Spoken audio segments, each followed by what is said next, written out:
taking this shit, because just because I'm going out with him, it don't make me no slapper, so shut up just because you're jealous, innit? Just stop it, okay? I don't like you doing this. You do this all the time. 6 boys, you know. I heard you fucked the whole French department as well. I know, tell me about it. You're a slut. Let's get. Joey! Oh, come on! on! My friends! This North London school, like most secondary schools, has its share of sexual bullying. But these students are spending the day working out ways to stop it by exploring the problem together openly in a Stop Sexual Bullying workshop.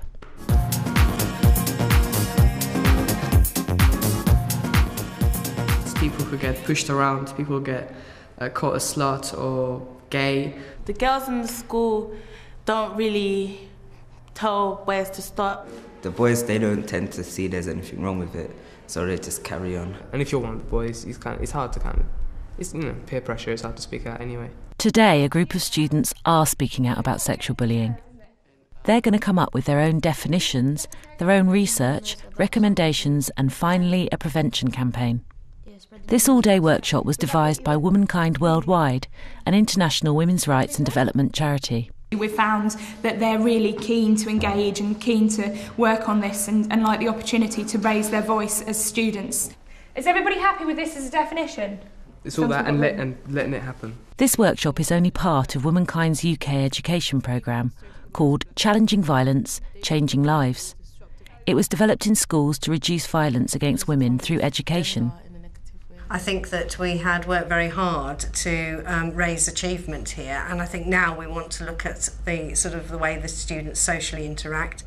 I had a couple of incidents last year where I was particularly concerned about some of the relationships between the boys and the girls. Stop that. I'm going to ask you a question, and you need to think, is it always sexual bullying? Is it sometimes sexual bullying? Is it never sexual bullying? People just call it as a joke. I agree with what he's saying, because people always say it to their friends as a joke. But if you say it to someone and you mean it, then it could hurt them. It's really important in these exercises to develop young people's understanding of sexual bullying and form a definition together that can be agreed across the whole school. This was actually about really talking about the issues that matter to them and are going on in this school right now and are so normalised that they get ignored. How about gossiping about somebody's sex life? Drama and role-playing give the students a space to look at what goes on in and sometimes outside of the school. Doing this will actually make people think about what they're doing and how they should react to the situation. These scenarios don't come as a shock to Womankind. They've already discovered alarming levels of sexual bullying in schools that too often go unreported. Approximately 1 in 3 young women are experiencing sexual bullying in their school. I want you to ask other people their opinions as well. Have you ever been... Who does the most touching? Never something wrong. When people said that it happened quite often, it usually happens every day. Teachers don't really put an emphasis on it. What can be done to stop this? I feel like you're contributing to finding a solution to the problem. In the social dynamic of a school, the strongest groups often enforce a set of unwritten rules that keep them on top.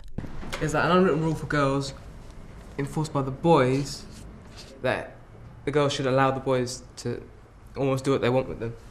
What happens if they're broken? Called frigid. Anything else? What else? It changes the way you feel about stuff, and what we do is we learn how to prevent it. The students have looked at the unwritten rules and also the written policy of the school on bullying. Now they're going to make their own recommendations to the deputy head. I'm going to take those recommendations and draft them into a subsection of the anti-bullying policy, and I will then distribute that to you for your approval. So, go on then. Sexual bullying has become a part of everyday life, and students who see it don't do anything about it because it has become normal, and that there should be an introductory anti-sexual bullying lesson in shooter time, and students are asked for their opinions. So students who want to raise awareness, do you think that needs to happen for staff as well? It will give them a more clearer picture of how to deal with it. Young people are very good at actually challenging each other if they have been given the vocabulary. You can talk to bullies as well as victims of bullying. Yeah? Cut off the problem at its root.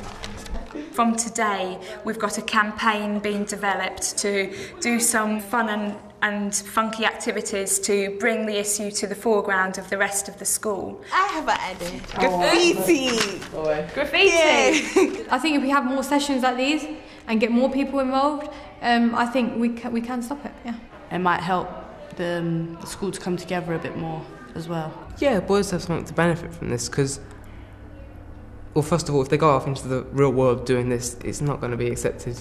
It's just, you know, they're going to get in a lot of trouble without really knowing why. I never really had a chance to voice my opinion on something like this, and I didn't really think it was something that serious until today.